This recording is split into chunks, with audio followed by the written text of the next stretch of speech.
I'm a cook, and I've worked everywhere from Richmond all the way up to Gloucester here. And in the kitchens, I see basically the new form of slavery.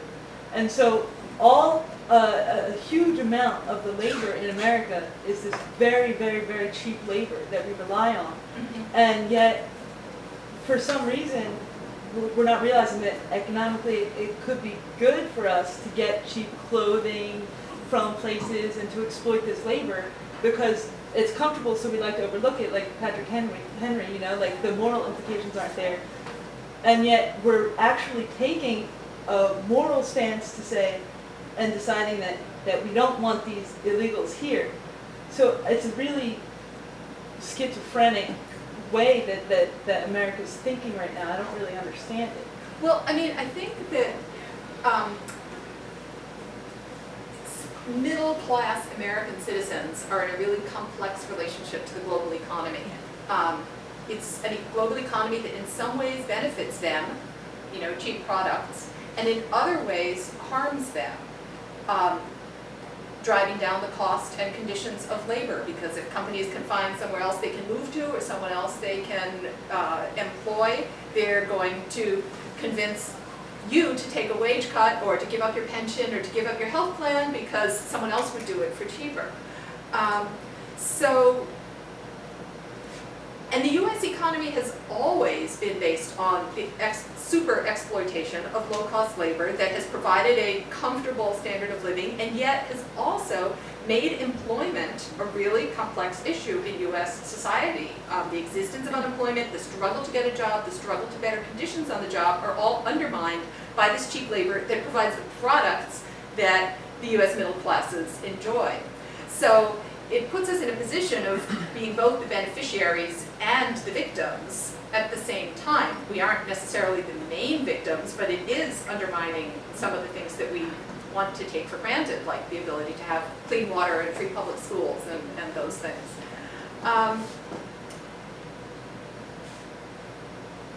So there's two things. I mean, one is sort of understanding how the system works and where our position in this system is. And the other is, and I mean, I think if you look at labor unions and how they've confronted this issue over time, you know, sort of at the heart of labor organizing is the idea that an injury to one is an injury to all.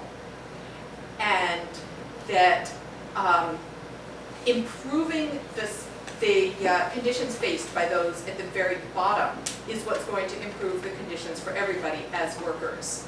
And I think where we have our sort of split identity is that we're both workers and consumers. So we say, well, let's exploit people more because then we get more cheap products, but let's exploit people less because then we get better jobs. I'm a union rep, and I always wondered why unions don't make a better effort to possibly, well, I know it's because they're deemed illegal, but why have any efforts been made to organize immigrant labor? I mean, this is something that unions... And if not, why not?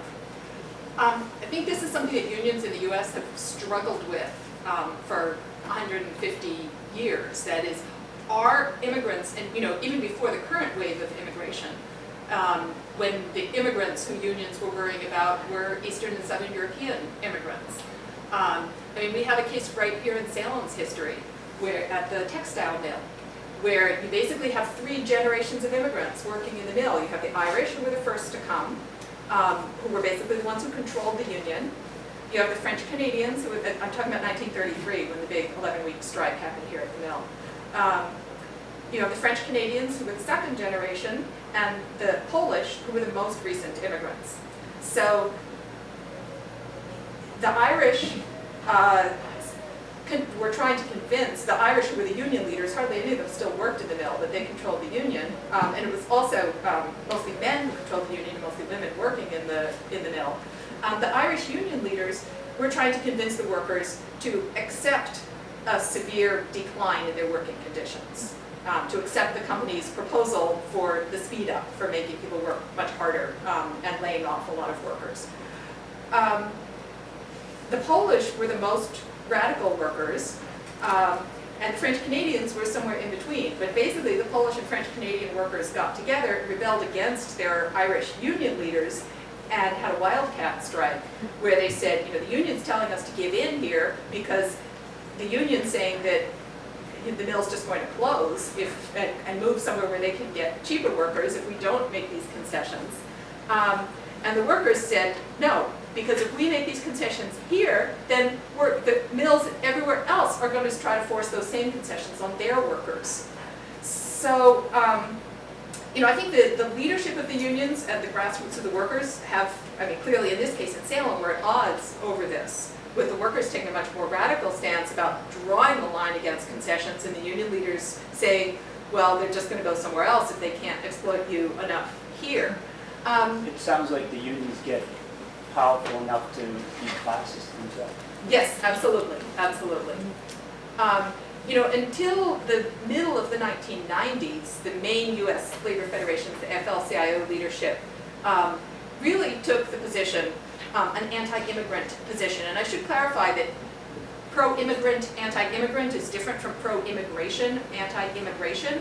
People ask me if I'm pro-immigration.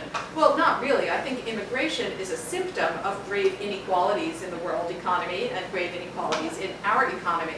So I can't really say I'm pro-immigration, but I'm pro-immigrant. That is, I think immigrants are human beings and that have the same human rights that people who are citizens or any people have. So being pro-immigrant isn't the same as saying, I want to do something to make immigration grow greatly. I don't.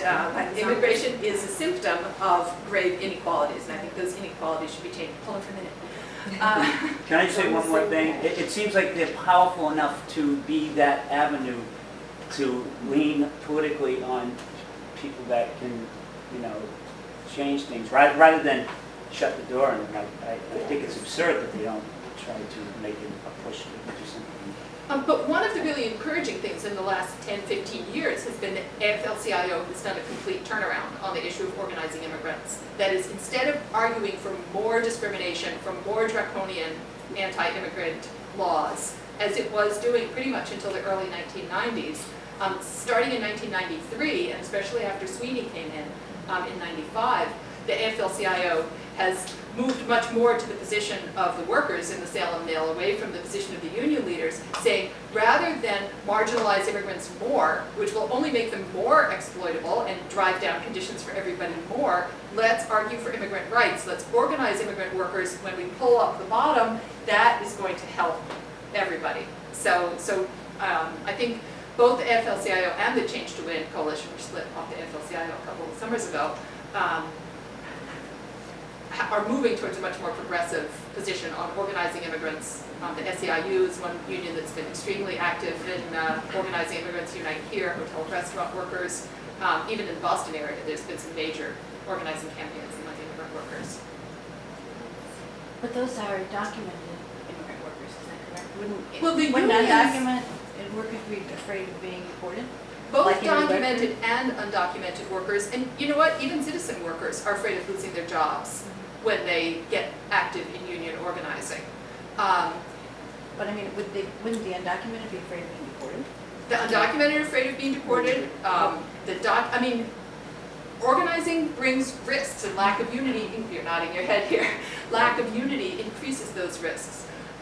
Employers are not allowed to threaten workers that they're going to close the plant if they start an organizing campaign. They're not allowed to close a plant to evade a successful union or escape a successful union organizing campaign, but they do it anyway. So I mean, all workers have fears. Undocumented workers have a particular set of fears. That is, there's more things that the employer can hold over their heads, which is exactly why they're more exploitable and why giving them more rights would help unions. And I think that unions are finally coming to realize this.